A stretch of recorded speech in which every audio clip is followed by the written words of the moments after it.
Hindi mo na kailangan dumaan ng bangko o dumaan sa maraming proseso. Ay, guys, welcome back again to my YouTube channel. Medyo matagal na nga yung huli tayong nag-upload ng video.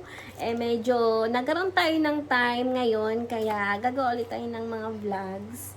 So guys, ang pag-uusapan nga pala natin ngayon ay tungkol kung paano i-cash out ang inyong mga credit card limit. Yes guys, tama ang narinig nyo na pwede nyo i-convert ang inyong mga credit card limit into cash. At before that, ako nga pala ay si Ate Rhea. Ako po ay isang trader. Nagko-convert po kami ng mga credit limit into cash. PM nyo lang ako sa nakapin sa comment section. Ito po ang aking Facebook account. Paano nga ba natin i-convert ang inyong mga credit card limit into cash? Ganito yung una nyong gagawin. Pwede nyong kontakin ang inyong mga bangko at sabihin sa kanila na gusto mong mag-cash advance or gusto mong maging cash yung iyong credit limit.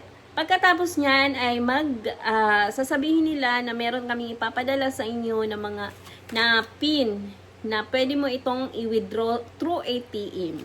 Pwede din po kayong pumunta sa mga branch ng inyong mga bangko at sabihin nga na gusto nyo ring mag-cash advance mula sa inyong mga credit card limit. But syempre, meron pa rin yung mga additional charges and interest. Kaya pwede na rin kung kailangan mo talaga ng pera. Kaya nga gusto mong mag-cash yung iyong credit card kasi kailangan mo ng pera. Kaya ka nang punta ng bangko. Ate, pwede mo itong i-cash in sa inyong mga GrabPay account. Pero non-transferable po siya. At maghahanap pa rin po kayo ng mga store na pwede nyong ipa-cash out ang inyong mga GrabPay. Ang inyong GrabPay.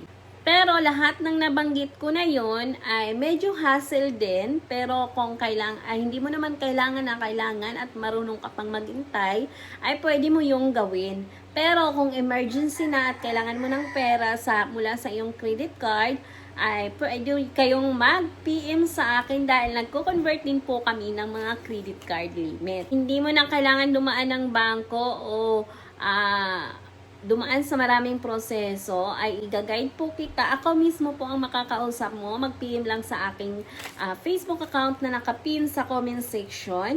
At ito na rin, ipa-flash ko na rin dito.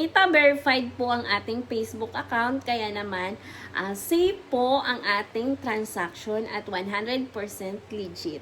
Mag-ingat po tayo sa mga scammer.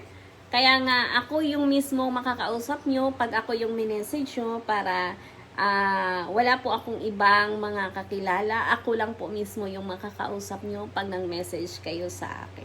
Yun lamang guys, at maraming salamat sa panonood. Sana ay nakatulong sa iyo ang video na to. Bye!